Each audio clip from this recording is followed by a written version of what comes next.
Watch him throw the ball, we gon' pick it off. You gon' let him hit the hole or you gon' cut it off. You gon' play through 4th and long or you gon' punt it off. Your defenders heavy hitters, put your pads in. Don't be looking for the ref to throw no flags in. Keep the helmet on, keep the cleats tight. You the type to want to win by any means, right? You should look alive. This is Trap or Dive. Woo, here we go. Good morning, y'all. Morning. Welcome in to the Commanders Morning Show. What is going on over there? Let me go ahead and turn my music up. You know what time it is, man. Hold on, let me get the music going. There we go. I need my ear distractions. But listen, hey, appreciate everybody who checked in last night on Trap or Dive podcast. If you have not done so already, make sure you take a look at that, man. It was a good conversation throughout the entire stream, man. Final thoughts on Jags, Commanders, and stuff like that. So that was a really good show. So appreciate everybody who checked in. And then good morning to everybody who is here today. I think the most important thing is that I get a mic check. So at any time, if that mic starts acting weird again, y'all talk to me. Because I may just have to restart a computer and try to do a little work around in that regard. Okay. Here we go. Y'all know what time it is, man. Today is film session day. I wasn't able to get through the full defense yet. I was able to get to the offense. And in that aspect, let me go ahead and pull up my notes so I can continue on moving forward. But I think the biggest takeaway from that Jaguars game, at least offensively, is they had a lot of opportunity to... It was a lot of good and a lot of missed opportunities, right? So I think for Washington, obviously when you have a good day offensively, and you still miss some things, like, you know that there's a ton of things that you could build upon, right? And what's going on, OG? My bad, I should have put you on here, but good morning. And good morning to everybody else that's just tapping in. But back to the offense, like, I think the biggest thing is when you have a lot of success in what you did and then you still miss plays on the field. I think it's promising, but I also think that it's when you play against a better defense, because Scott Turner did a really good job confusing his defense, but I also think that if they communicated well or had a different approach against Washington, then maybe it wouldn't have been so easy. So, like, I think it's a give and take, if that makes sense, right? Washington and Scott Turner did a really good job from a schematic standpoint, getting people open downfield, creating deception from a route concept standpoint, getting people out of position. Carson Wentz did a really good job finding his guys. Even the interception that he had, the first one, which was a bad throw from the perspective of it being stared down, but also it being too far inside. What's going on, Lace? Good morning, big dog. But from that pass that was intercepted, the first one, it being inside, but also being stared down. I think the decision itself to hit that out route, the out route was there, but I think he could have did a better job manipulating the defender, because he didn't do that at all. So it made it easy on I forgot who the cornerback was, 32, and things like that. But in the end, let's go ahead and get into the film session. I won't waste no more time with that one. Let me close up this and let's get things going, man. I do see you, OG, say you like them having two running backs on the field, or even Curtis Samuel lining up back there. That was a really good sign. And I think it's something that we all forgot too. When we began prepping for the Jaguars, like, remember when Brian Robinson goes down, we're thinking it's going to be Brian Robinson, J.D. McKissick, and Antonio Gibson show. And we completely forget, at least me, I admittedly forgot that Curtis Samuel was going to play a role in the running game. Because I was so focused on Antonio, and I was so focused on Brian Robinson and Jamal Williams for that matter. So I was kind of so locked in on that, I forgot that Curtis Samuel provides an even bigger threat for defenses. Yeah, Derek Forrest had a really good game too. Span, good morning. Appreciate you checking in. He had a really good game. And I haven't gotten to I got into like the late second quarter with Jacksonville and Washington's defense. So I'm going to show a few things defensively that I liked, but also some things that they really need to clean up, because I think a better offense will be able to connect on these things, especially targeting Cole Holcomb, who I think had some issues in the red zone at least. But yeah, let's go ahead and get into it. Defensive line look like they are working as a unit. We're gonna get into it. But to your point though, Lace, yes, I do agree. But first, I'm gonna start off with the guy that I think needs to be in the spotlight first and foremost. Let me make sure that everything is cool here. And then boom, make sure this is straight. I'm just setting up some things on my other monitor, so I got a good idea of what things are looking like. So give me 2 seconds. Okay, we are golden. All right, let's get to it. So I'm giving the spotlight first to Charles Leno. I loved how Charles Leno played personally, and I think with an offense who had such interior issues, I think that Charles Leno was the one who really stood out and deserves this spotlight. I know we like to focus on Carson Wentz, and I know a lot of people would love to see how Carson Wentz played in his first game, right? Obviously so, rightfully so. He's the quarterback. He's the new quarterback. Everybody would like to see how Antonio Gibson played. And I do got thoughts on Antonio. Everybody want to know how Johan and Terry played, but we need some spotlight on this offensive line first. And I think that there was 2 people in particular that did a really good job. 3, Chase Roullier too, but he had some moments. He had some issues with defenders who were lining up right in front of him. The zero techniques, the nose guards or the shade techniques against Chase Roullier. He had a tough time against this Jaguars front. But ultimately, Charles Leno was the guy on the offensive line who was consistently good all day. And I really liked what I saw. So I'm about to give him some credit here. And then we'll get into the rest of the film. But Trayvon Walker, man, Trayvon, as we know, is a very powerful guy. And same thing with Josh Allen, man.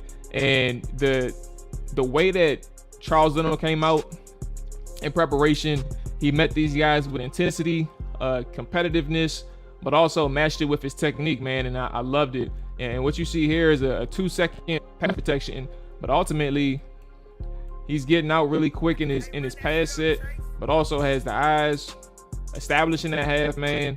He has patience, and his hands is up there in his chest to slow down that rush.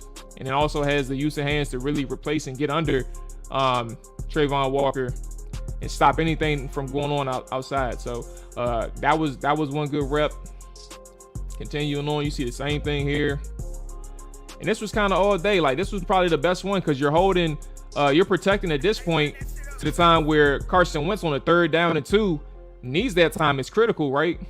And you're seeing Josh Allen, who was that 41? Yeah, Josh Allen just giving up on the play. Like his pass rush is done. He can't get past Charles Leno. So you seen 2 reps off the rip where he's going up against Jaguars' premier defensive pass rushers, Josh Allen, Trayvon Walker. And you see him shoot his hands right quick, right? Anticipating Josh Allen to get there, but Josh Allen has a move for him. And even still, after he shoots his hands, Charles Leno, he's still in position because he never stops moving his feet. Even with that hand shooting out, right? Never stops moving his feet. Able to get in and lock up. Another part of being able to use your hands is how efficient and how strong they are. And as soon as he locks up with Josh Allen, right there is when it's done. He has good hand strength, good use of hands, able to control them. He's not even moving no more. Josh Allen's done. Charles Leno's, he's taking his breath. Like, you ain't getting nowhere, bruh. You ain't getting nowhere. My bad. I ain't mean to do that.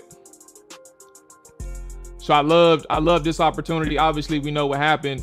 John Bates dropped the pass here, but the focus right now is on Charles Leno. Let's go ahead and catch up with some of the comments. O-line was strong. Nice liquor. Nice pocket. I was about to say nice liquor. Nice pocket throughout. What's interesting is if Taylor Heineke was QB, he would still have been bailed out to the ball. Glad we have Wentz. Leno has a nice wide base. Yeah, his footwork, his base is really good. Same thing here with now you have Trayvon Walker going up against them. That aggressive set right there is impressive. Let's go ahead and start it back again. And one of the ways in which Cosme got beat, he took a more angled set 45, which ultimately got him beat because Trayvon Walker just exploded around the corner and was able to get him. But right here, one of the ways in which Leno changed things up was getting that 45 set. And 45, for those who don't know, especially if I'm talking too fast, that 45 set is really just like a 45-degree angle, right? And then an aggressive jump set is more so you being aggressive and actually attacking the defender versus letting the defender come to you. So let's see if we can see. So like look at Sam Cosme on the opposite side. That's a 45, a true 45 angle. And he does a good job over there against that power rusher. But then you see on the other side, again, back to Charles Leno, starts off in the 45 and then locks his man up again.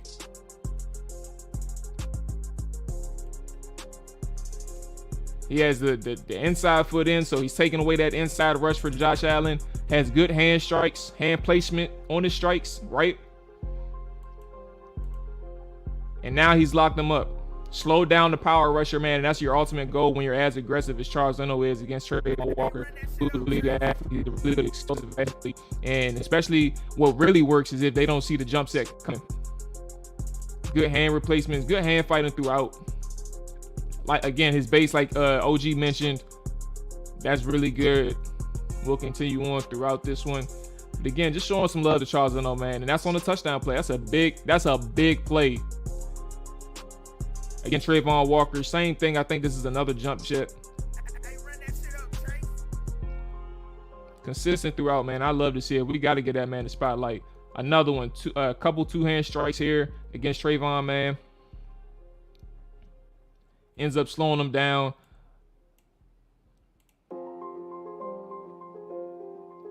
Very, very impressive, man.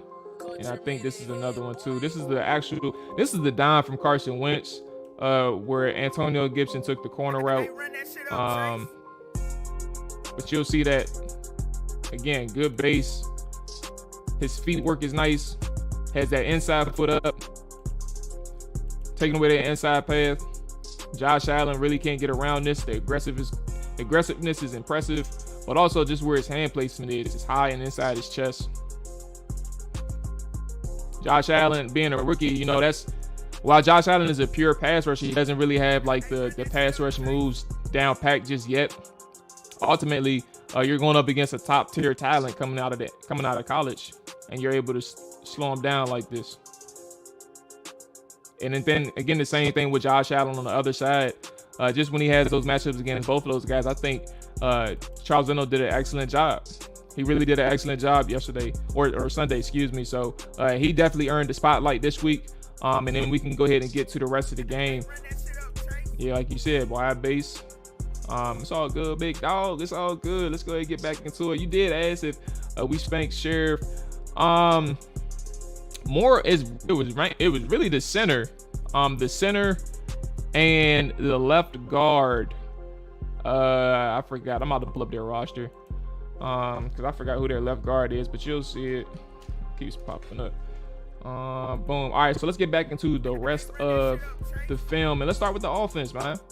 Let's start with the offense. Trayvon only beat Cosme because he jumped the snap. He's not a great pass rusher yet. What he is a physical freak. Yeah, like I said, he had a really good explosion at the snap, man, and it was really hard for Cosme to recover. I think there was one thing in terms of Cosme, what he could have done, and in hindsight, he probably should have done, is more so to take a vertical set versus that angled, because he wasn't quick enough off the break. But also, Trayvon Walker did a really good job creating pressure from the get-go, from his get-off. Okay. So, yeah, I agree with you. And good morning, big dog. What's going on with you? Oh damn, I forgot the number of these plays. God damn it. Okay. Let's start with Johan then, because I forgot the number of the plays before I got on here. So I'm gonna be spitballing on a couple of these guys because I don't remember what they were. But anyway, let's go ahead and get into it. This is the first play. One of the first is actually Carson Wentz's overthrow. I put this on Twitter, but ultimately what I really liked is it was a focus on Johan Dodson. So you got Johan Dodson at the top of the screen. And matter of fact, hold on, give me 2 seconds. Let me take this off. Let's see what this looks like. Give me 2 seconds. Let me see. This might be a little bit better. Is it this one? No. I'm just trying to get it. Here we go. Okay. I think this one is better. Okay, boom. All right.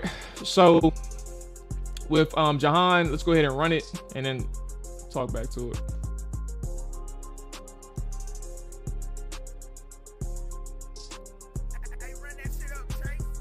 So for Johan, offensively, I didn't key on him in particular from like just entire film. I haven't done that yet. I really looked at the offense first versus I did, and obviously Charles Leno. But I haven't looked at every single player in particular yet, just in passing. But obviously the first play, Johan Dodson did an excellent job creating opportunity for himself. When you're facing a coverage like this where you have that off defensive back, it's very important for you to close that cushion as quickly as possible, right? So what we're seeing here is a level throw. It's 3 different levels on the left side of the offense or the field side. And you got Antonio Gibson at the bottom, breaking out the line of scrimmage. Then you have Johan Dodson right here at the top, or in the top of the screen at this point, accelerating as quickly as possible to close that cushion. And the minute that he shows that he's threatening vertically, he gets that cornerback to commit and essentially speed turn and get ready to go downfield. But he has that good change of direction, quickly breaking out. And I think one of the best things for Johan Dodson and what we all wanted to see is like, how can he perform on the professional level when the games really count? And this is probably one of his better things, especially when you give him that cushion. It's how he changed directions and get in and out of his breaks.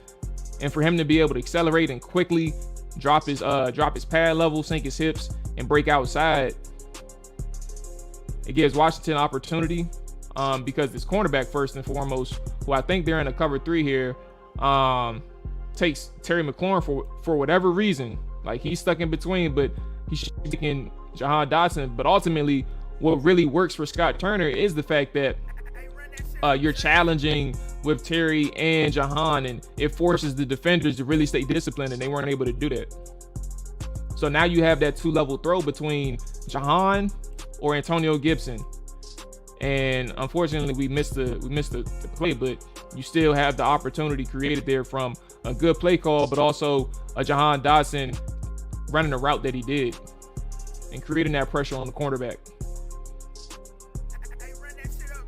And the anticipation right there from Carson Wentz is all right too. So let's go ahead and get to the next play. Remove that from the studio. So that was really good. But another thing that really works well with Scott Turner and how he performed and how he executed through his play calling. Let's see what else we got. Where is the Rodgers misdirection? We got that one. Quads call. Yeah, here we go. Yeah, the levels though. All right, so this one has been explained probably a few times already, and we kind of know, like, that script, that opening script for Washington and Scott Turner was probably like as fun as it gets, and even throughout the game, to be honest with you, it's pretty fun. I think where they really hit the quote unquote lull that Ron Rivera likes to call was that second half, like the first drive or first 2 drives out of the second half, and I think that's what really hurt them. But ultimately, it was more so plays created by Jacksonville than it was Washington really messing up. Logan Paulson has talked about those. So yeah, here we go. Let's go ahead and run this one. You got the 4x1 look, 4x1 on the field side. So you got 4 receivers on the open side of the field, and Logan Thomas has the boundary. Somebody mentioned on Twitter Arizona ran a similar play, right?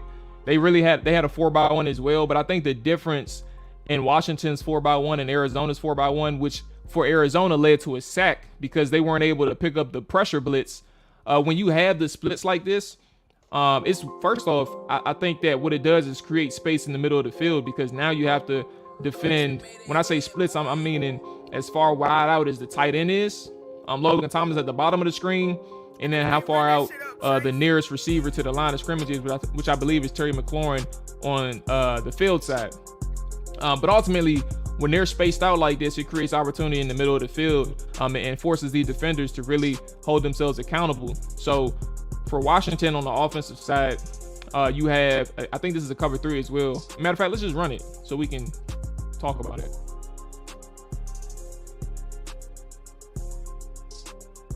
And obviously we saw the play, how Curtis Samuel was able to get open here, but what you're doing is more so forcing these guys to stay disciplined, but also from a scheme standpoint, when you flood certain zones, it creates perception, right? I guess if that makes sense. So when you have two guys going out to the top of the screen, they're taking outside releases and pressing vertically for a second, or what seems to be pressing vertically, you create this guy, the cornerback, who's going to widen up a little bit. And then obviously the deep corner, he's going to take whoever goes vertically.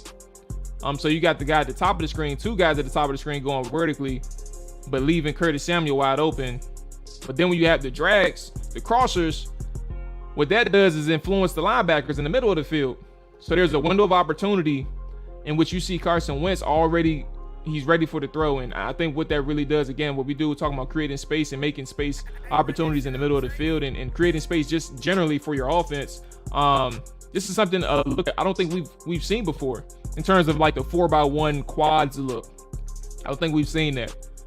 So the influence that it does to really create space for, in theory, because if it's not going to be just Curtis Samuel who has this opportunity, but the way the Jaguars reacted, Carson Wentz was able to process this as quickly as possible and hit Curtis Samuel.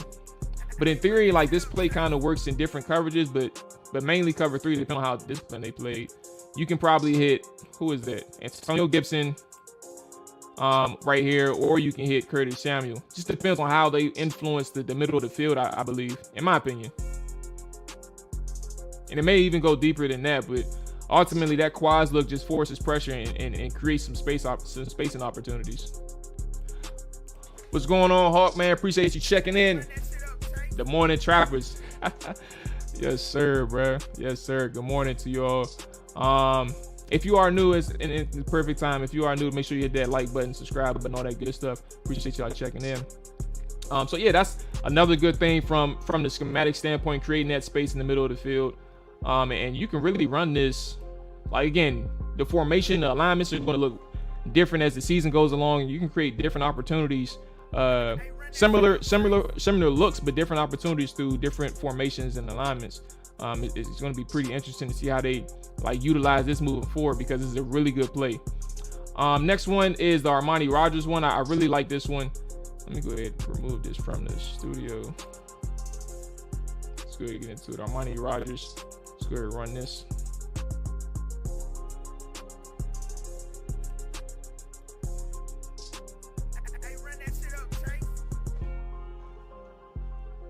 And secondly, we talked about this yesterday on the podcast, but y'all, I think that Armani Rogers, the way that he played, or at least that he showed that he flashed against the Jaguars, right? Because he only had one reception. But I think that the way Armani Rogers runs, and you'll probably see in some instances of the tape here, but the way that Armani Rogers runs, I think it's much more fluid, obviously, than Logan Thomas, who's coming back from injury. But if you can get Cole Turner back, I think that you should be utilizing probably Armani Rogers more, and obviously Cole Turner, if you can utilize him more downfield, because Logan Thomas isn't really stretching vertically. He is getting open in against zone coverage, and I think those are well schemed plays. But Armani Rogers' fluidity, if you can get him to stretch the field vertically or get those ISO moments, I think you're in good shape. But obviously what this play does, and what I really liked, is how it influenced like the misdirection, how it influenced the Jaguars defense as well, right? You fake the jet sweep, not even really faking the jet sweep, but you get the jet motion, and you quickly see the linebacker shift, the second level shift, the cornerback moves with Curtis Samuel because they have eyes on Curtis Samuel. But then also what you have, what influences this play, is the offensive line. The offensive line is moving, pulling two guards. Is that a guard? I may have messed up. I'm sorry. They're pulling the tackle and the guard, Charles Leno and Andrew Norwell, who executes this well as well. So what you're selling is the power run. So not even just Curtis Samuel on your jet. You're selling your power run to Antonio Gibson, which you're pulling linemen.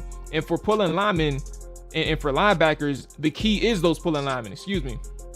So when you see those pulling linemen, you have to know. And what exactly do?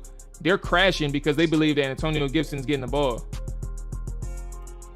And now you have the slip from John Bates. If you see him on the second level, he's selling the run as well. And then he just slips in boxes his guys out. And you have your two centers. You have your center, and you have I think that is Wes Schweitzer getting open field for Armani Rogers, essentially clearing him out. So this whole explanation is more about misdirection and being able to get these guys out of position and things like that. And this is a well-designed play from Scott Turner. And then you got an athlete in open field, being able to move the way he did. I would like to see him stay on his feet against 5.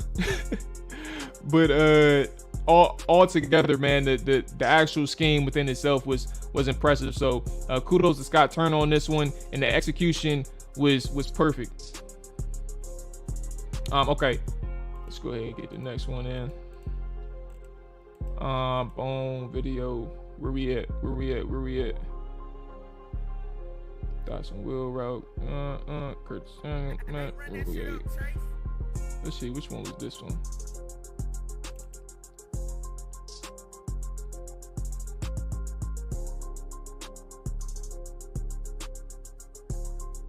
Oh yeah. All right. So this one's a little out of order now because I have a couple of ones that I took notice of, but also we'll get to the all right, let's get to that now because I want to save that one. Let's get to the Johan Dodson one. Another Scott Turner play call, which is just really a true RPO, but what you have with Johan Dodson, I believe, is obviously a red zone threat, right? Somebody who can create. Yeah, Tyler, I definitely agree. What you have with Johan Dodson is a guy who can really create separation in even the tightest of spaces, and that's a true threat in the red zone as well, especially with a guy who you can anticipate throws with Carson Wentz. I personally think that this play should have been called back. It shouldn't have been a touchdown, but you know, it is what it is, I guess. But it was really a bad missed call from the referees because the offensive lineman was well downfield. But as that play ran, you'll see that this RPO look is really dependent on that safety crashing down and committing in the way in which he did. Because if he didn't crash down, I'm sure this may have been a handoff. So again, what you're seeing here, let's go with Johan Dodson at first, and then we'll talk about the influence of the passing. Actually, we can just do that right now. The influence of the rush game. So what you're seeing here is Carson Wentz obviously extending as long as he can, but the important part is when you see Antonio Gibson bang the run and get upfield. So as well as they sell it up front, and obviously you don't want to see Chase Roulier 5 yards downfield on the passing play. That's the part where it should have been called back. And hopefully they clean that up from an actual film standpoint and understand that he ain't supposed to be that far downfield, and we ain't about to get so lucky next time. Yeah, you got it. Chase was downfield, but he was like 5 yards, bro. He was down there. Look where he at. That boy was down there. Look where the ball is thrown. So that was, if they giving them 2-3 yards, they about 2 yards. They about 2 yards past the point. But again, like the run sells it really well. Antonio Gibson found the hole, and because the hole was created the way in which it did from the offensive lineman, that safety has no choice but to honor it. And it leaves Johan Dodson open in the backfield. I mean, in the back of the end zone. So at this point with Johan, what's important for him from a receiver standpoint, and we'll show the end zone copy too, but what's important for him from the end zone standpoint and the receiving standpoint is to close that cushion. Once again, when you're facing that off coverage defender, and when you close that cushion, you have to sell at the top of your route. You have to sell it. And Johan Dodson does that naturally. That's just how that type of receiver that he is. Like, he has moves in his toolbox. But the most important move, I think, for him was the head fake that he gave.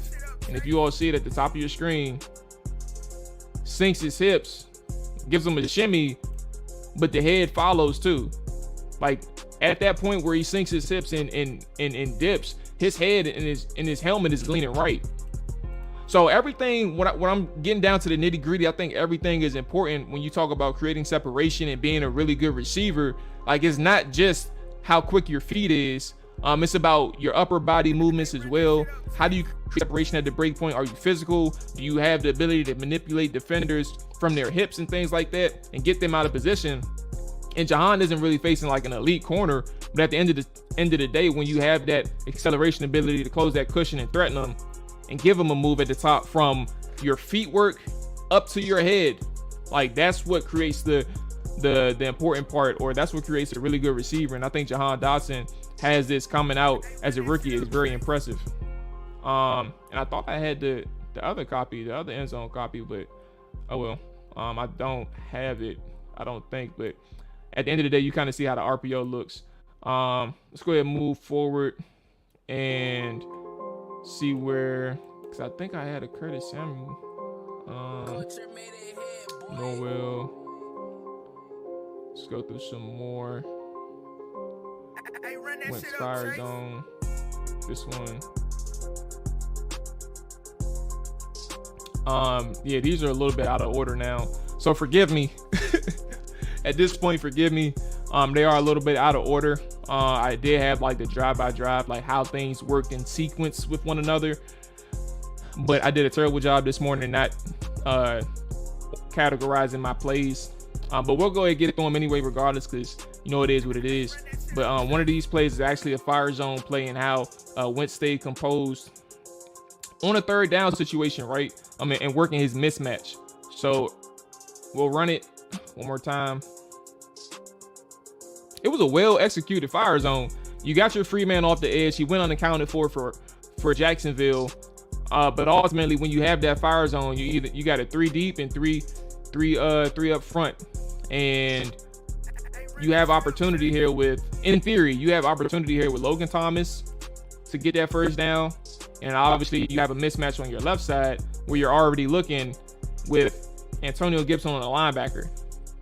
And Antonio Gibson on a linebacker is a mismatch that you want all day. So for him, Carson Wentz, to really deliver it as well as you could given the circumstances, but also have Gibson get enough depth and get under the football and a good first down, ultimately leading to a touchdown. I think this was actually the Johan Dodson drive that got them in the end zone. So really good play right here from Carson Wentz's standpoint. We have a few more, and we can talk about, because I had my issues with the interior line, right? And I think, how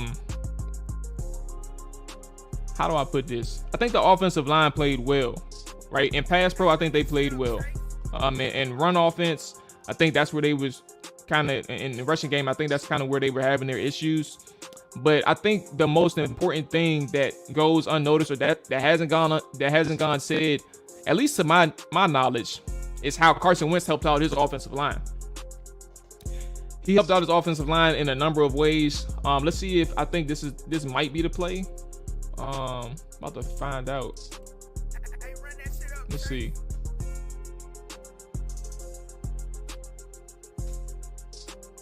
No, this wasn't it.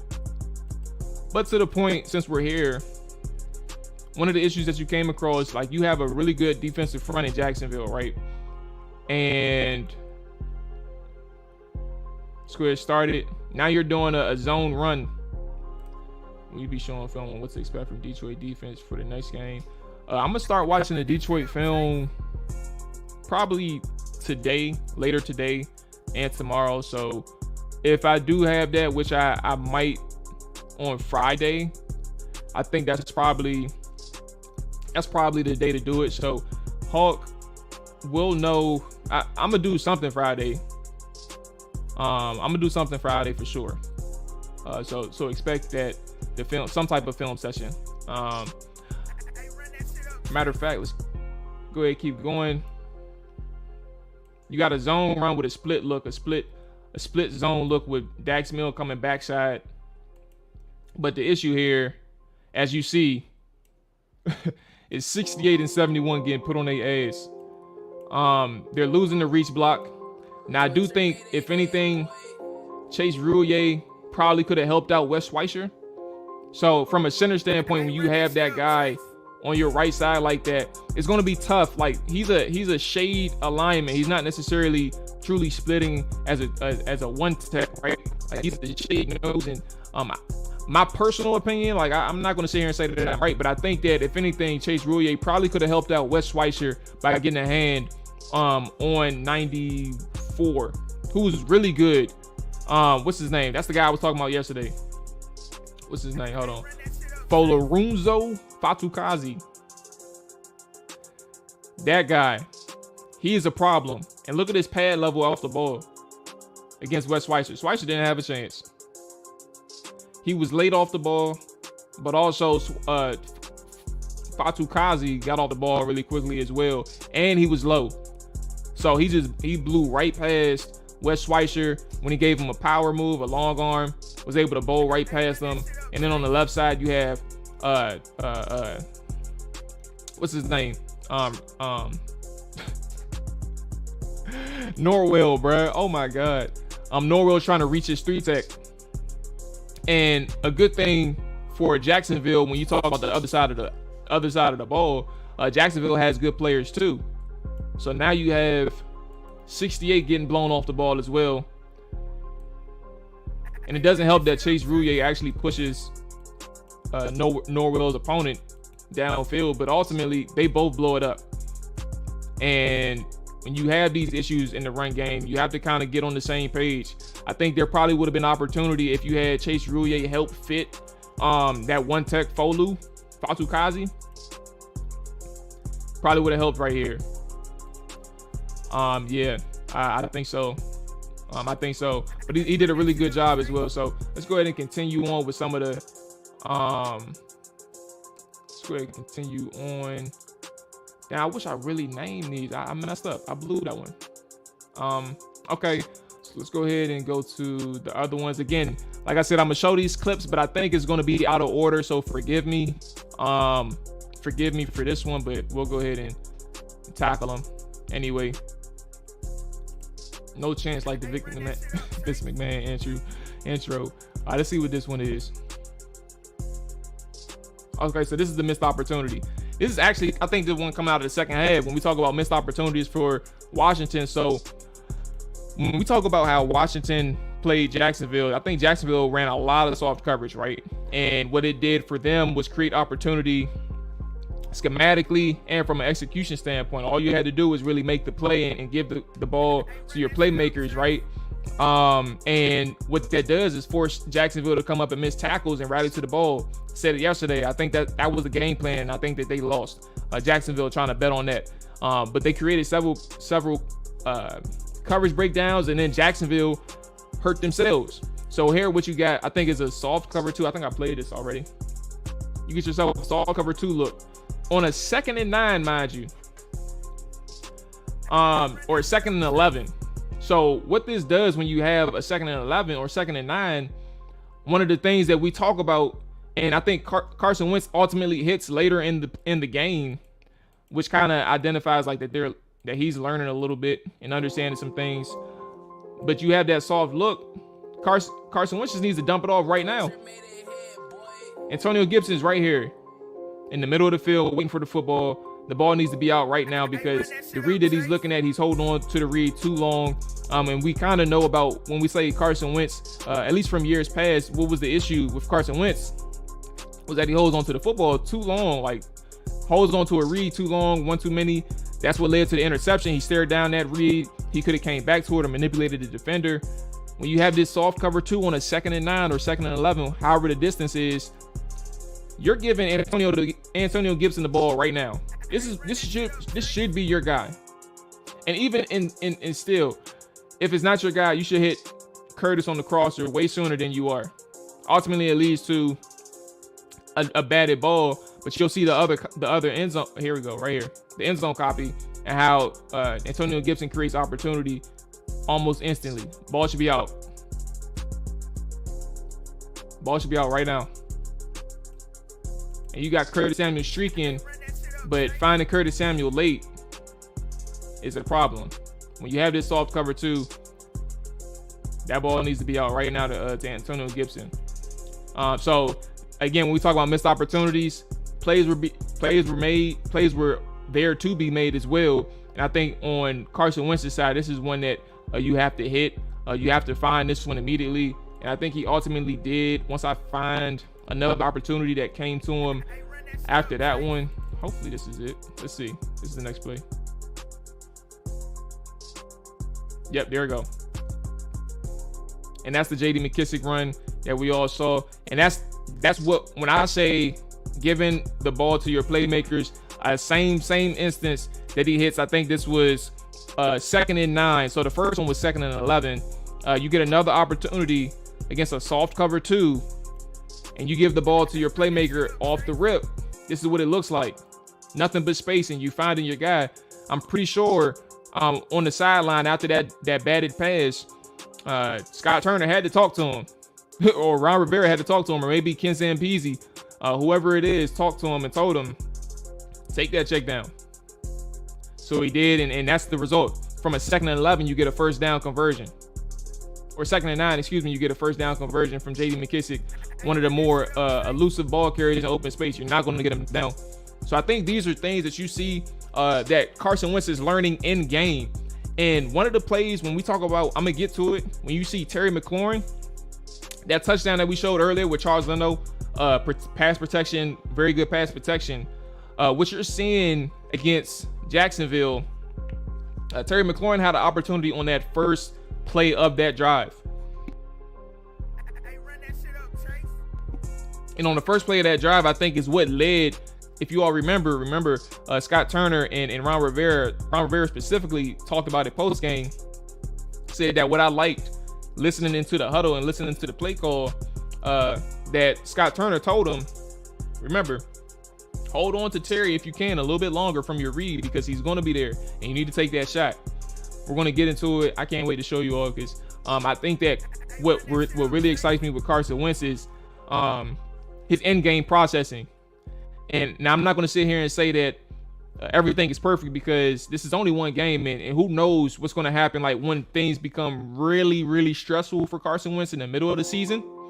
But I like how he picked up things from the film study on the sideline in between possessions, and even in mid-possession as well. So let's go ahead and get to the next play. And these are a little bit out of order, so forgive me.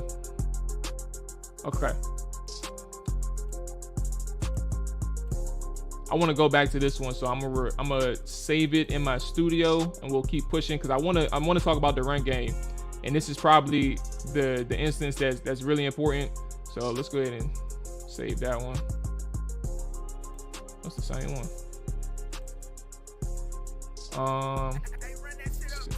Yeah, all right, here we go. That's the same one. We are on number 4. All right, here we go.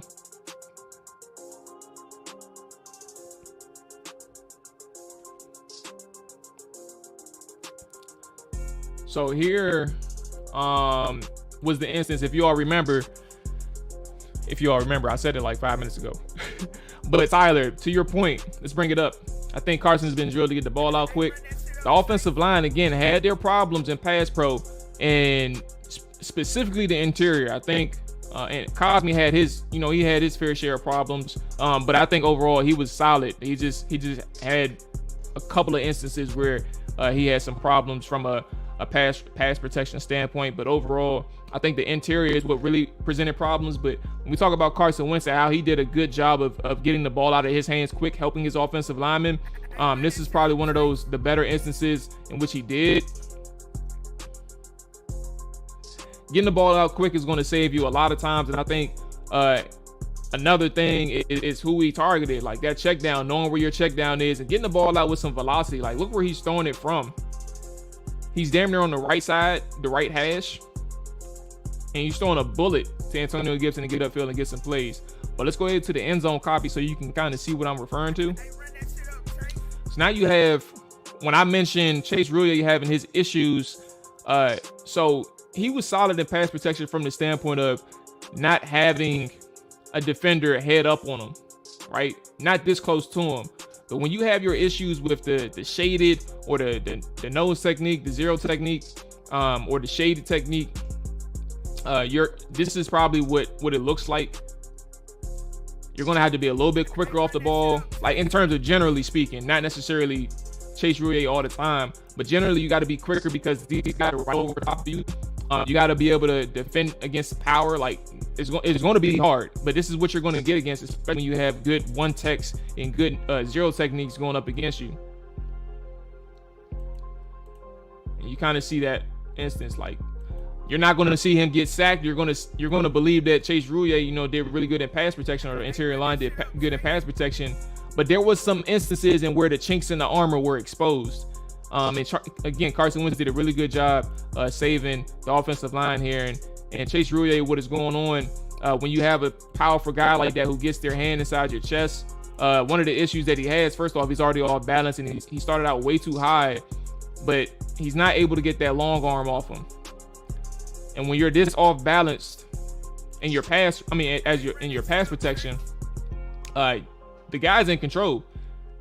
Look how low this guy is. He's getting up in Chase's chest. But then he has the opportunity once he's already won. You saw that quick swim move. He crosses his face, gets past them, done deal.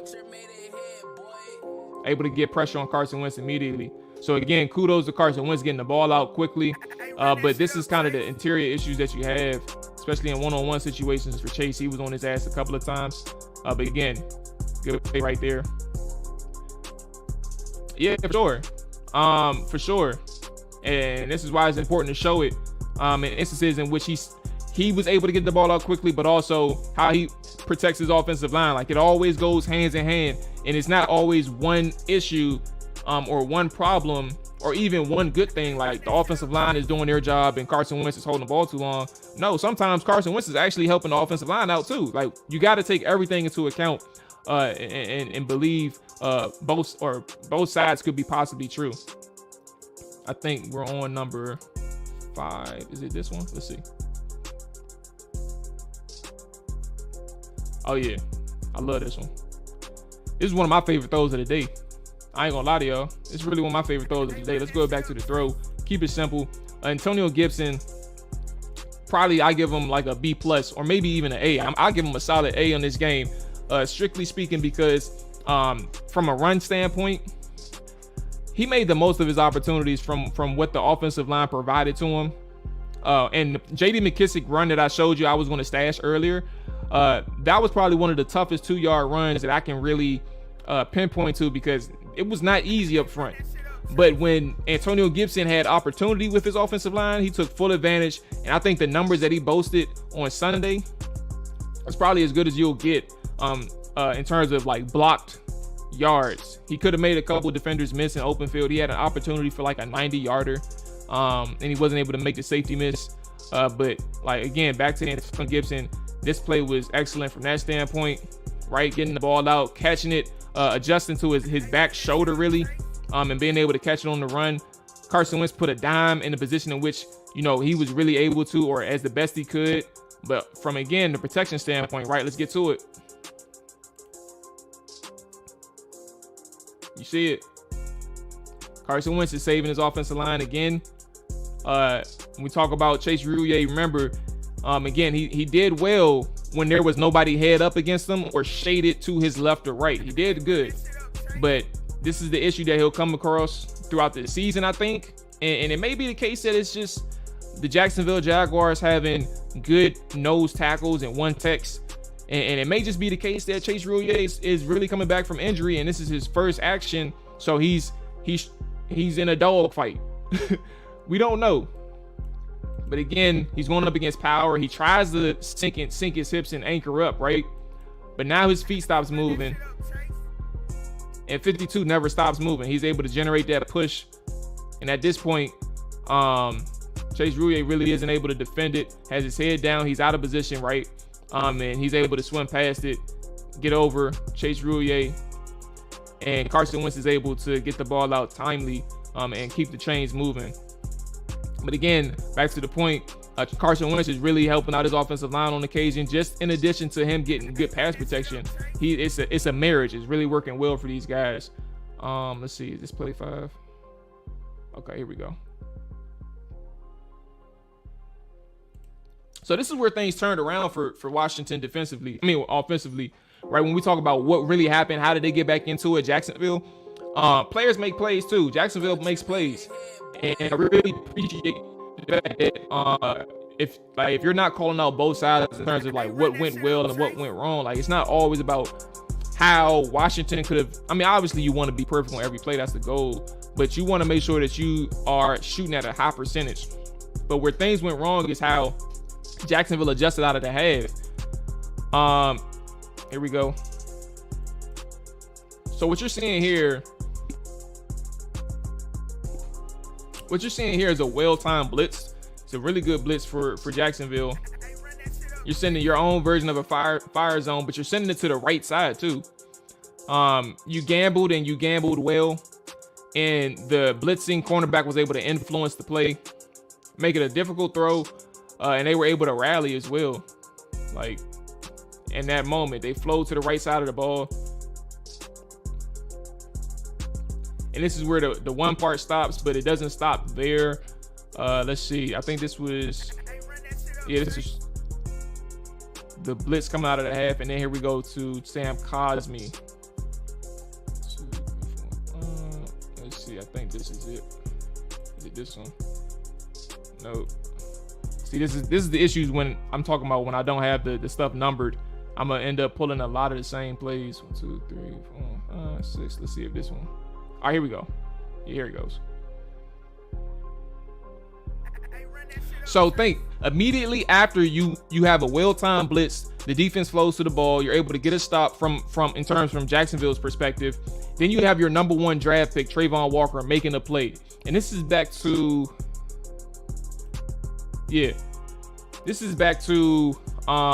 Tyler's point. He said Trayvon only beat Cosmi because he jumped the snap. I also think that, again, we'll show it here. Cosmi could have helped himself if he got to the set point a little bit quicker. This is probably what hurt him in the most part.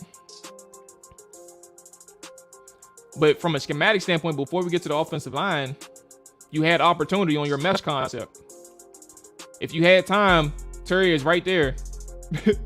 Terry is right there at the line of scrimmage waiting for that ball. So let's go ahead and go through the whole thing. You got Terry right there ready for a play. And then we get into the front side of the offensive line from an end zone copy.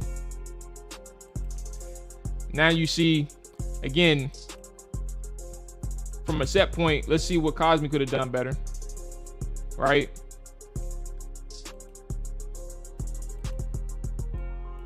Let's go ahead and show it again.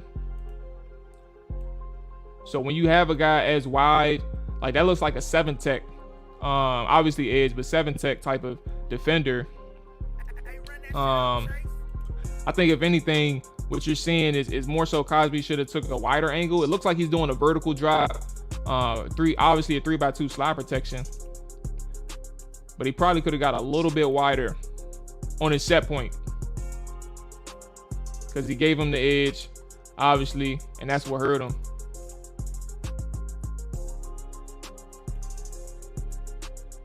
And then obviously, like I said, Trayvon Walker making the play. So this is kind of what you get when you get a number one overall. You're going to get somebody who's going to make plays for you.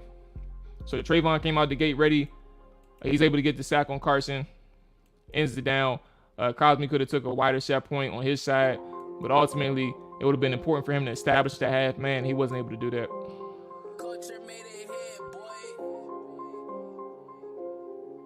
So there you go. Let's go ahead and move forward. He did for a second right? That right foot has to continue. He gave up the soft edge, as Logan Paulson likes to say. He gave up that soft edge for Trayvon Walker. And then when you have a guy taking a 3-step drop from a shotgun, it's essentially like a 7-step, if I'm not mistaken. So I think another thing, when I say like he should have took a better set, I think personally, if in hindsight, he could have took like a vertical step, or maybe even a vertical set, excuse me, which is more so aligned to the back of the quarterback. He took more of a 45 degree, and that's probably what was problematic. So we'll see. I think that was, again, that's a defensive guy, a number 1 overall pick making a play. And that's where things kind of start to turn for Washington, is the fact that Jaguars are making plays. Washington ultimately helps them, right, with Carson Wentz's interceptions. But the defense is making plays for Jacksonville, and they're able to get back into the game slowly, piece by piece. 1, 2, 3, 4, 5, 6, 7. Okay. Let's see. Which one is this? Is this the same one? No, it's not. Oh, it is. See, that's what I'm talking about. God damn it. 1, 2, 3, 4, 5, 6, 7, 8. I'm gonna have these numbered next time. I'm gonna have these numbered next time. But here we go. Missed opportunity. All right, I already know which one this is. Here we go.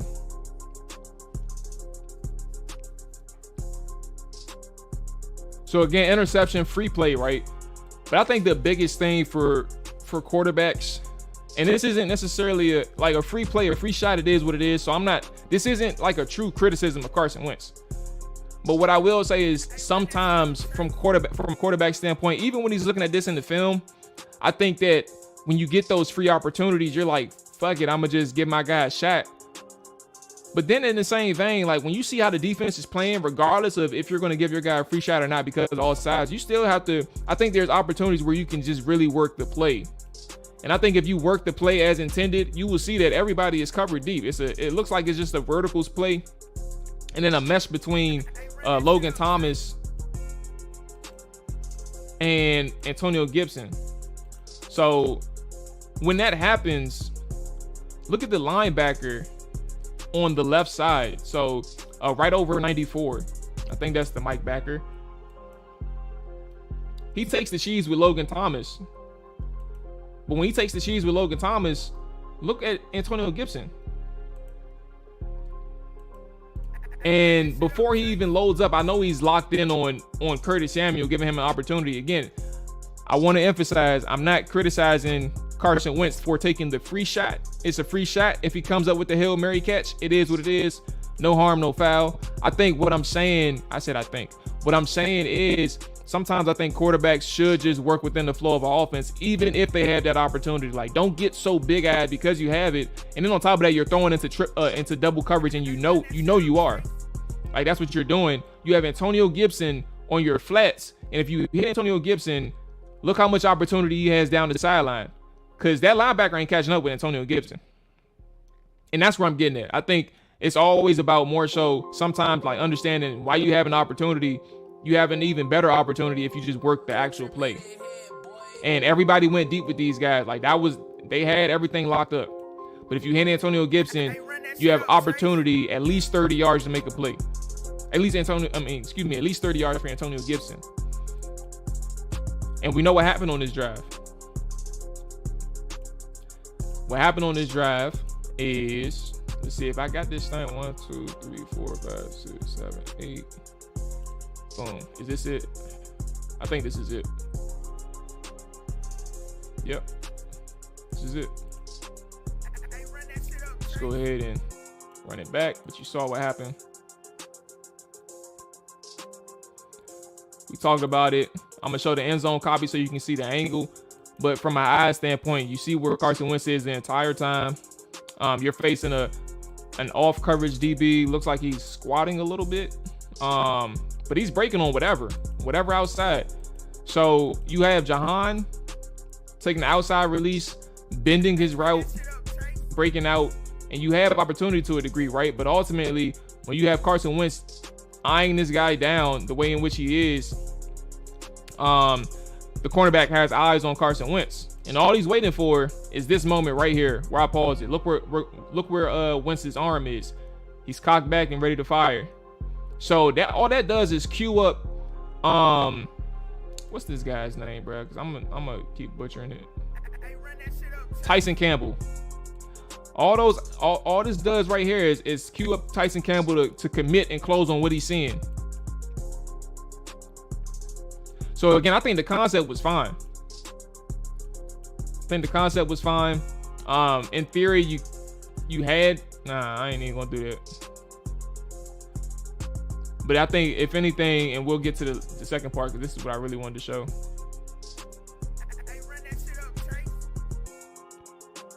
All right, right here. Look where the interception is. And look where Johan Dodson is reacting. So he stares him down, but the pass is also inside and not even close to the sideline, which would give Johan a better opportunity of making a play on the ball. Carson Wentz helps the defender out by giving him an inside pass. Johan has to reach inside for it, and it's probably easier for Tyson. Now, again, I think the read itself or the Johan could have been open, but I think with eyes on, Tyson Campbell having eyes on Carson Wentz, it made it 10 times easier to make a play on the ball. He said Gibson might be the first read. Curtis wasn't even looking for the ball. Maybe. You never know, and we never really would know because of what happened. Because Carson Wentz, I said, fuck it. Curtis down there somewhere. But yeah, again, like I said, inside right here, you don't want that. That's a poor throw from an accuracy standpoint, and obviously a poor decision from the inability to manipulate his guy or that cornerback, the guy that he was eyeing down the entire time. They call it bird dogging when a quarterback stares down a receiver. Okay, so where we at? 1, 2, 3, 4, 5, 6, 7, 8, 9, 10. Here we go. What's this one? Oh yeah, here we go. So I mentioned earlier too, y'all, that there was an opportunity for on that same drive that Terry scored, right? Where I think this is probably where Scott Turner told Carson Wentz that there's opportunity if you stick with Terry. So let's go ahead and run this out and get to it. And I'll show you all what I mean. Carson Wentz gets positive yards, right? About 6 or 7 yards. And I'm not saying he should have thrown to Terry on this play, right? But you'll see how they dialed it up down the line and how this play influenced the shot to Terry. So what you see here look at the top of your screen, by the way. Terry McLaurin's at the top. His head is a little cut off, admittedly. But what you'll see here is, let me go ahead and play it, my bad. You have Curtis Samuel running down the seam. Right? And what Curtis Samuel does from running down the seam and running the route in which he does, while he has the 31, his slot corner, shading the inside and take away the inside, there's a safety over the top. So he's trying to split the difference, the safety is, between Curtis and Terry. But what that cornerback does, that's guarding Terry, in this cover too, by the way, he doesn't even reroute Terry. Like there's an easy out and there's easy access towards the boundary, right? And Terry right here at this moment, look at where Terry is. He's uncovered. Obviously the ball is out. He's really getting committed. Carson is to scrambling, right? Yeah, split cover is too high. Covered. It's covered. I think it's covered too, to be honest with you, if I'm not mistaken. But I think you may be right in terms of cover 6. I got confused. It looks like cover 6. But anyway, point being, to the top of the screen, you have a reroute that's not taking place with the cornerback. So you get a free release to the outside. Terry McLaurin is right here wide open, right? So again, I'm not saying on this play you find Terry, but this is the play that influenced the later one where you have Curtis Samuel and Terry McLaurin on the same side. Yeah, that's what I was thinking. I think this is the play with quarters. So sometimes it's hard to really say, but I think I lean more cover 6. So I do agree with you on this one, Jay. Let's go ahead and bring it up, keep going, and we'll show how this one influenced the second one.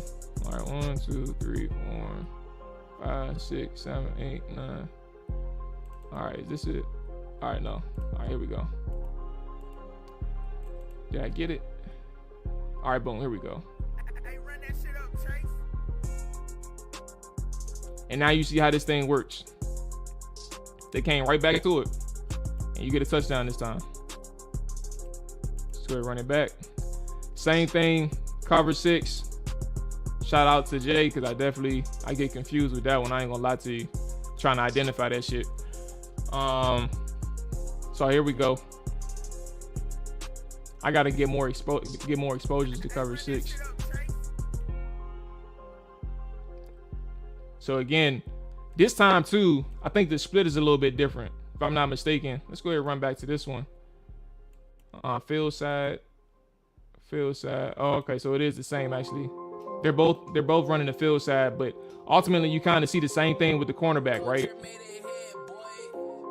And this time the cornerback feels him accelerating, but he can't keep up with Terry.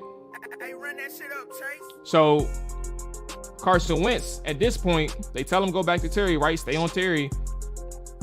He's manipulating that safety that's over top of Curtis with that pump fake. That's what that pump fake does, and he turns, right? And now when that turn happens, when that zone turn happens, you have Terry one-on-one down the sideline, and Shaq Griffin can't keep up.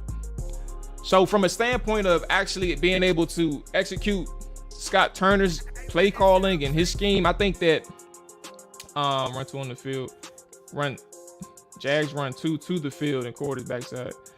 Yeah, so I think from a Scott Turner standpoint, what I liked, again, you kind of see some of the semblances throughout the game of what worked for Washington, and also how Carson Wentz helped out his offense, how he executed, how he also was able to listen to his coaching, right, and make plays on the field from a standpoint of coaching to execution of like end game or mid game adjustments or even mid drive adjustments. I think that play to Terry was excellent. I think that setup in the beginning of the drive was even better because they went back to it, and this time they sold the safety like, hey, bruh, if you give him a little action, give him a little look, you'll have Terry one-on-one on the sideline.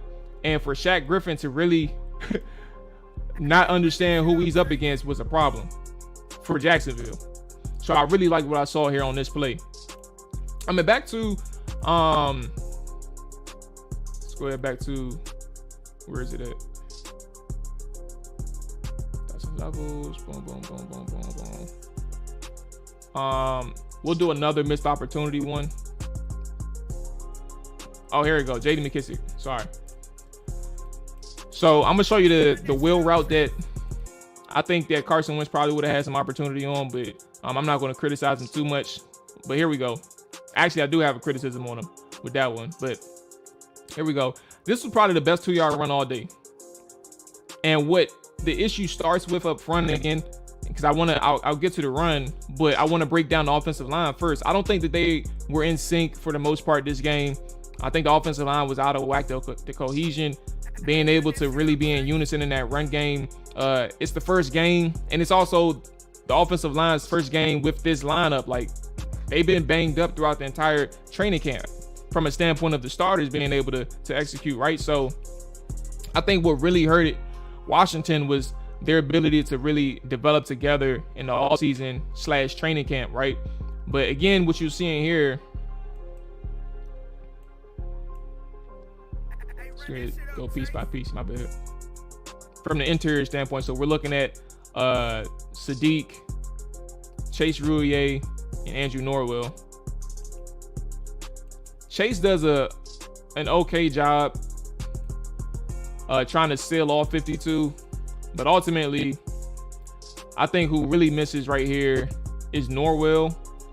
Let's go ahead and run it back. 96 is able to get his 96 is getting the backside cut off in a sense, but Norwell probably should have helped out Chase to an extent, because I don't know what Chase, like, it was so bad, and I'm not going to sit here and say like I know everything, but it was just like you can see what cohesion looks like, and and being able to be in sync looks like. I don't think in a zone run you should have your center trying to fit 52 like that, right? Like, he shouldn't be on 52 that long. Hey, run that shit up, He should be Chase. working towards the second level.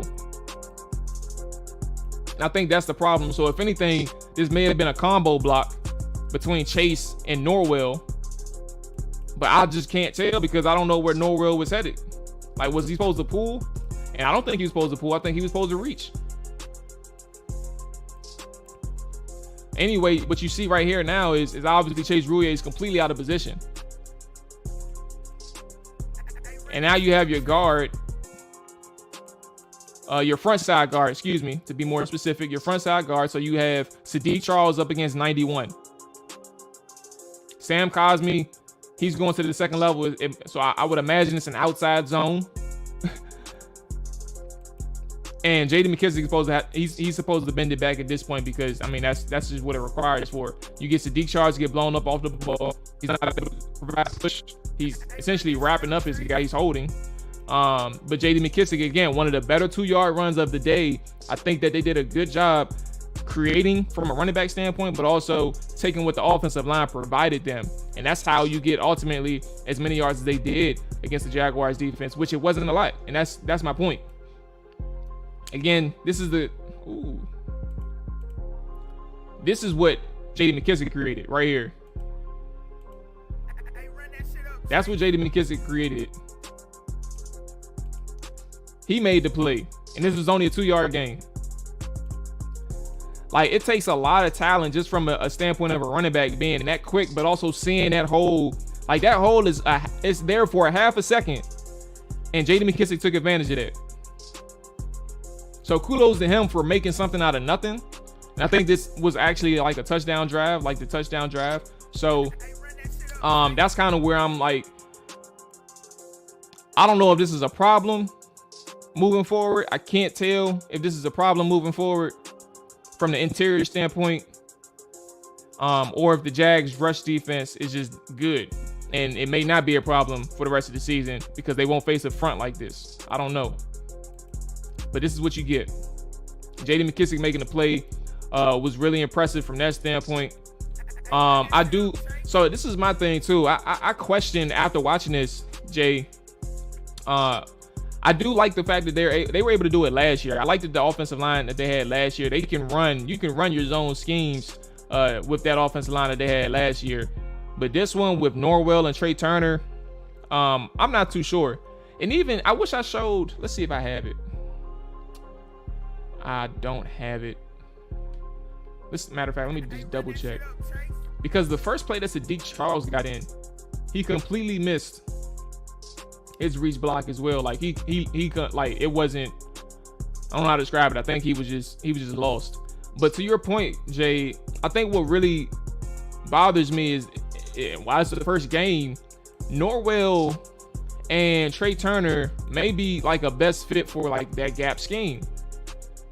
Like they run both obviously, and they run both at a high level in terms of usage rate. They run zone schemes and they run gap schemes throughout each and every game. They're not like a primary zone scheme offense or a primary gap scheme offense. So they have that duality in a sense, right? I like how I use that word. I never used it before in a sentence. But yeah, that's kind of problematic just seeing how they're working against the Jaguars. And I don't know, like again, and I know I'm talking to Sure because I just don't know if this is a Jaguars thing or if this is an offensive line thing, but it's something to monitor from the interior standpoint is how they improve. Last thing I'll show on the offense, I know it's been a long breakdown on the offense, and I have just a couple on defense. And then I think we're done. I'll give the floor to anybody and everybody that wants to talk. And then I'll close out because I got some work to do. They're people movers, not dancing bears. And that's where I'm getting at. Trey Turner and Norwell specifically. Like, if you're going to use them, I think that this needs to be a power-based. And I don't know, like Chase Roullier, losing him for the season last year, it was hard for me to evaluate exactly everything that he did well from a blocking standpoint, run blocking standpoint. But we'll see how they correct things next week against the Detroit Lions if they primarily run one way. I think that's a north-south type of offensive line and not a east-west offensive line. But let's go ahead and get into the last one on offense. And this is the Johan Dodson wheel route.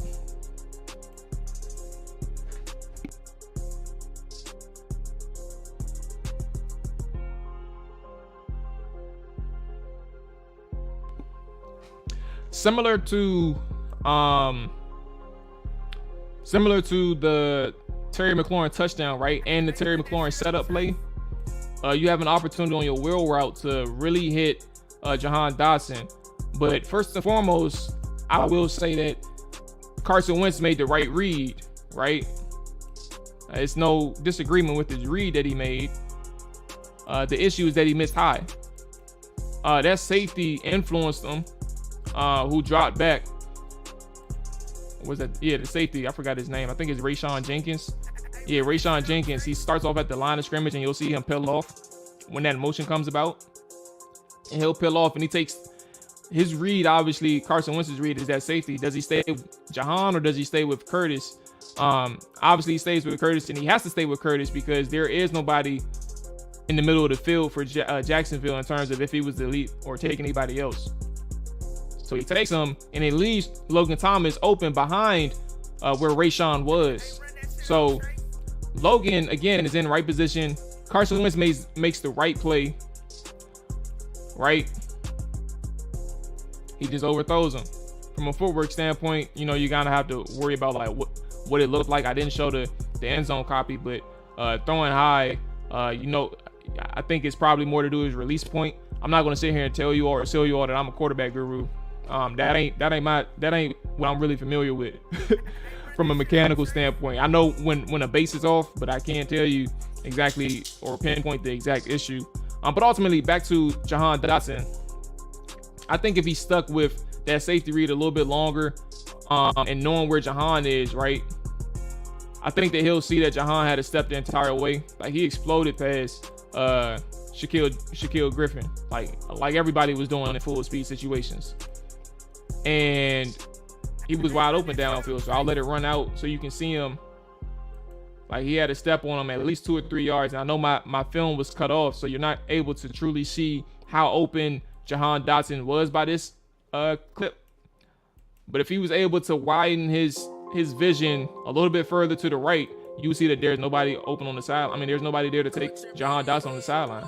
It's really just the cornerback and Jahan. So that's that. Again, like I said, right read from Carson Wentz. Like, he made the right decision. The safety took Curtis, left Logan Thomas open behind him. But I think that there's opportunity, especially if you know who that cornerback is and Jahan in motion. I think that opportunity can open itself down the line, being able to hit Jahan in a one-on-one situation like that. Here we go. Defense. That's a lot. And we did an hour and a half of this. I'll do a couple of pressures. Let me go ahead and bring them in here. Bring a couple of pressures in here so we can kind of see how effective that pass rush was. And then we can get up out of here. I appreciate everybody who tuned in. Appreciate everybody who's watching live. I appreciate everybody who is checking back in on the film session, man. If you are new or if you haven't done so yet, make sure you hit that like button, help us out.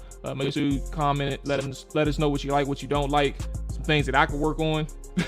But also, you know, subscribe if you haven't done so just yet.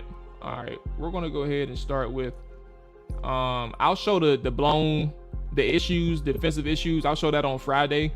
I'll just start with the good today defensively and how that front really worked well. So here we go. I think this is a goal line call. Yeah, goal line. Oh yeah, this is the first play. I mean, the first drive, my bad. So Deron out of the gate, I liked how Deron played. Like we said, Deron was really good on Sunday, right? Like the first play of Jacksonville's first drive of the season, he creates pressure and gets a touch on Trevor Lawrence. Right here is how he closes out the drive, creating pressure against the center, who he really had a good day against. Like a lot of people had good days against this center, the rookie center at that. So this was created obviously by the stunt But he lines up again as like the shaded technique over the center. Jonathan Allen does a good job.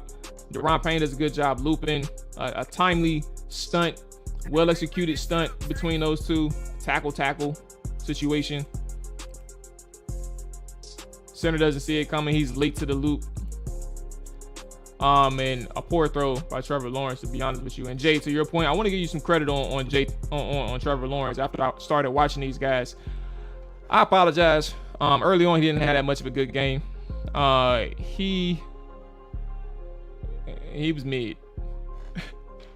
He was mid. I got to give you credit on that one too. After watching it back defensively, it took me a couple days to watch the defense, so I was so focused on the offense. But yeah, shout out to him. But Daron Payne, that's problematic in a good way for us, creating pressure like that. But also, let's go ahead and get to that was the TT 3rd and 12. Sweat pressure. ET, here we go. On the first sack. Yeah, bro. I'm about to say, I gotta give you credit, dog. You know what I'm saying? Mid, man. That dude was mid, bro. That dude was mid. He missed out on several opportunities. And we'll get to the Jamin Davis play. Jamin Davis play on Friday, where he could have had a walking touchdown with Travis Etienne, threw it behind him. But here we go again. Another stunt. Both sides, they're running stunts. Casey Toohill and Jonathan Allen win. So you're running a TE stunt on one side, a tackle in stunt, and then you're running a in tackle stunt on the other side. And what's influencing the difference between the ET and the TE is that one person crashes first. And for Jonathan Allen and Montez Sweat, you have the slanter or the crasher in Montez Sweat, which I actually think is more natural than anything than design. But I think it may have been a call because they did it on both sides. You got Cam Robinson, who initially oversets right, and Montez Sweat takes the inside immediately. But not only does he's able to win inside or takes the inside, he's able to win because he's accelerating really quickly. He has that good get off, and then he has power to influence Cam Robinson with that long arm. You see it. It's high up in his chest. It may look like a face mask to me, right? But what that does, as Montez Sweat is crashing, it gets Trevor Lawrence moving. Gets him off his mark. So now you got the looper and Jonathan Allen, who's right there to replace Montez Sweat. And he closes down on the sack. And before I continue with Jonathan Allen, let's go to the other side with Daron Payne crashing. Casey gets chipped a little bit, but he wins inside. So the confusion really comes through the center. Again, I told you all, like, the rookie center had a little tough time, man. Daron Payne had wins against him. I think Jonathan Allen had wins against him. He had issues picking up the stunts on occasion. I don't think it was a full game thing. Again, I haven't went through the full defensive side of the film, so I don't know if it was a full game thing. But that pass rush, he wasn't able to see that looper. He was late on the looper. So in theory, Toohill could have got home too. But Jonathan Allen closes it out. And to the point of it, my point in how this offensive line or this defensive line really worked this offensive line was through a well-timed stunt on, I think this was 3rd down, closing out the drive, or maybe 2nd down, forcing a 3rd and long. It's how timely the stunt was, well executed. Jonathan Allen closes it out. Really good to see. You see how this D-line is in phase. Yes, everyone is coming in waves, no gaps. That's a fact. And I'm gonna show you all. Yes, I'm gonna come back to that because I'm gonna show you one play that really worked out well for Daron Payne and Jonathan Allen. And unfortunately, Kendall Fuller's penalty called it back. What's going on, Darius? Good morning, and good morning to everybody that's just checking in. We're just closing out. I'm just showing a couple of pressures on the defensive side of the football. We did a full thing on offense, some missed opportunities, and then some concerns from the interior offensive line, what stood out to me. But now we're working on some of the pressures, and to Jay's point, yes, everyone's coming in waves. There are no gaps. But here's the important thing too that I'm gonna show right quick. Let's see. Where is it at? Pressure on Fuller. Here we go. So obviously this is Fuller's DPI. I'm gonna show you all the play so we can remember this a little bit. The cheap defensive pass interference, right? But to Jay's point, I think let me bring it up. Oh, it is up here. The defensive line is winning in phase. So right now, the biggest thing that I'm seeing, at least from the defensive line, is seeing how they're winning their one-on-ones, right?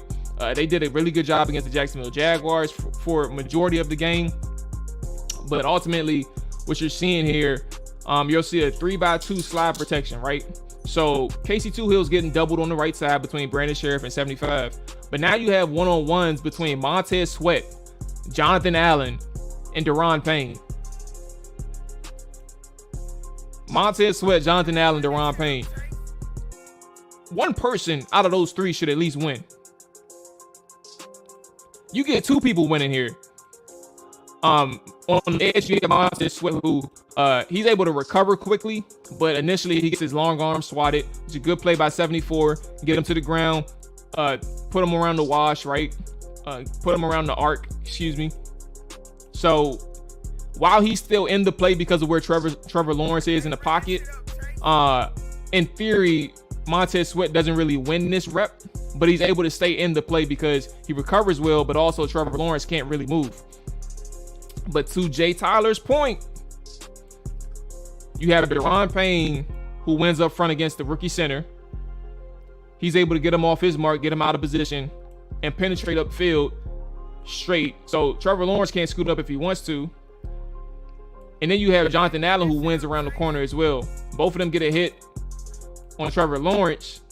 But if Daron Payne does not win that one-on-one, that's where the pocket is. That's where he can escape. They're in the cover 3 on the backside, so I didn't show like the other angle, just the end zone angle. But you'll see Jamin Davis is influenced by that crosser at the top of your screen. So Trevor Lawrence, in theory, would be able to escape this pocket, but because that pressure up front is on point between Daron Payne and Jonathan Allen, they get home and they influence a poor throw, but they get bailed out by defensive pass interference, right? So those things it's very encouraging to see, because if Daron Payne, again, a guy who I thought I really put the pressure on him from a standpoint of pass rushing. I didn't think that he was that good last year, but the way he played this game, very encouraging. He played up against a rookie center, so you want to see him how he develops throughout the season, and if he continues showing this, right? But you love it. You love to see it. And then let's show another thing right quick, and then we'll get up out of here. He said, what happens if the team uses draft picks to get set on Matt? Then I feel like we're going backwards. Hey, bro. We going backwards for sure. Let's go ahead and show this. I think I showed the whole angle because this is important. Showed everything on this one. And this is one of the plays. Hey, Jay, where you at? Hey, this is one of the plays that should have been a touchdown. Should have been a touchdown. He's not able to get the ball out there. But let's go to the end zone copy, right? Obviously, I think, again, Marvin Jones is a good receiver. So I think the good thing for Marvin on his side, obviously, you know, William Jackson has to cover well, but he's going up against a really good receiver, and Marvin does a good job tempo on his route, selling that out route, because again, Washington they're essentially playing cover 0. So the ball in theory has to come out quickly. And when you see that breaking out from William Jackson, you're going to crash on it. So Marvin Jones does a really good job selling that out route before accelerating upfield. He does a good job. And obviously, again, William Jackson, you want him to be on it. But when you sell that double move the way you did as Marvin Jones, with your head movement and also explosion at the top when you break in, it's going to be hard to defend. He's a good receiver. You know, it is what it is. But to the pressure standpoint, let's get to it.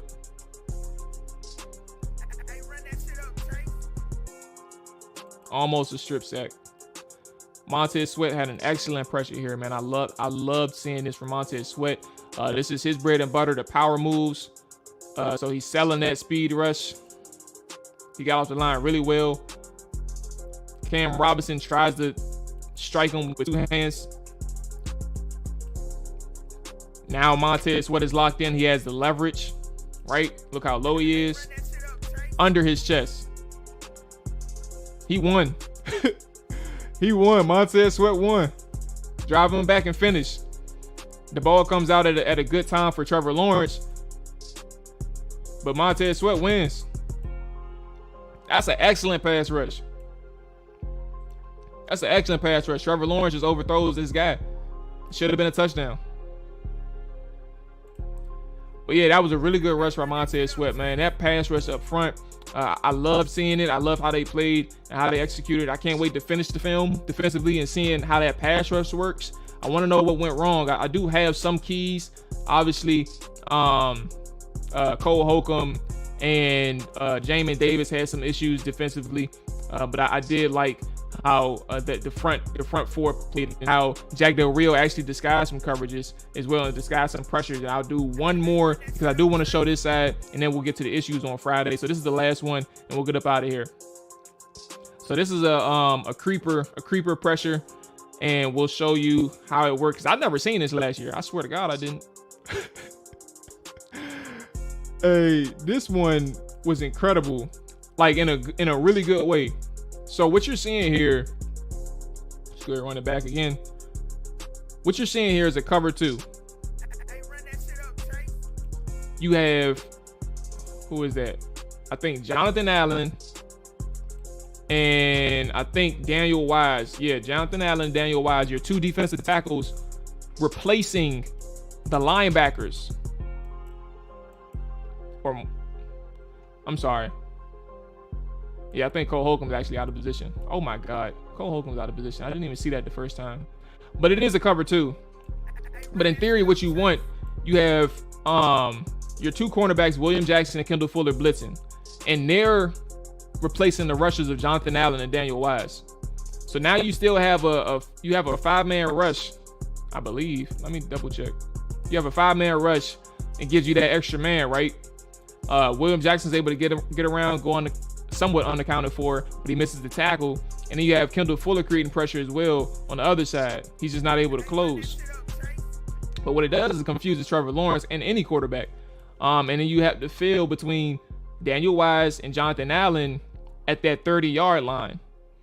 Again, Cole Holcomb, I don't know what the hell he was doing. I think he was supposed to be the wall technique, essentially covering anything over the middle of the field and anything carrying vertically. And he was just lost. That wasn't good. That wasn't good at all from Cole Holcomb. But ultimately, what it does is confuses Trevor Lawrence, and it confuses any quarterback really playing it the way in which they did. Because both the safety, both William Jackson and Kendall Fuller went unaccounted for, in a sense. They got some good rushes on the quarterback. They just weren't able to close. So I like that pressure dial up, man. It's something that I haven't seen before from Jack Del Rio in Washington. So that's going to be interesting to see moving forward. During the game, they showed Trevor talking about how Montez got to his shoulder on that rush. Okay, that's even better then, because I personally, from the standpoint of looking at that side, I didn't know if it did, so I didn't want to call that out. But if they did talk about how Montez got to his shoulder, wait. They showed Trevor talking about, okay, so they did show Trevor talking about it specifically. But yeah, like that's kind of where I'm at with that side. I didn't want to call it out because I didn't know if it was true or not, like if he actually impacted the play. But if they said it during the game, or if they showed during the game that Trevor was talking about it, then that's even better, because that just shows you how effective the pressure was, and I like to see it. I love to see it. And I can't wait to really see how they play against Detroit, man. They got a decent offensive line from what I understand. But if that pass rush can get home against these guys, Jared Goff ain't no stupid quarterback. Like, he ain't the Rams guy that he was when he took him to the Super Bowl in years prior. But Jared Goff is a veteran. He's experienced, man. It's important to understand how impactful Jared Goff can be to a young offense.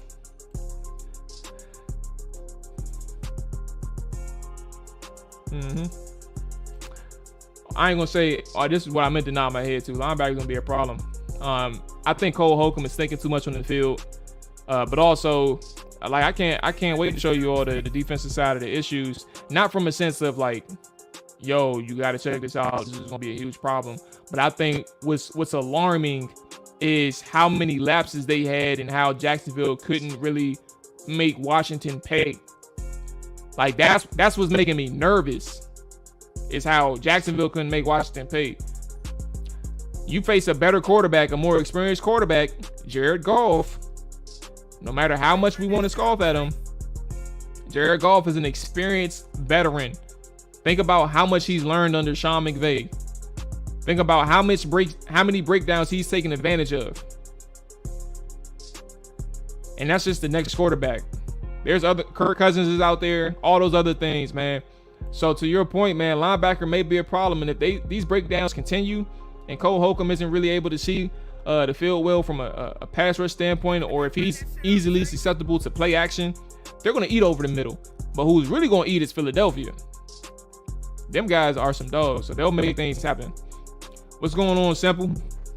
Big dog. Good morning to everybody that's been in here. This is going to wrap it up for today's episode of the Commanders Morning Show. But do not give up, man. Go ahead and hit that replay and watch this if you want to.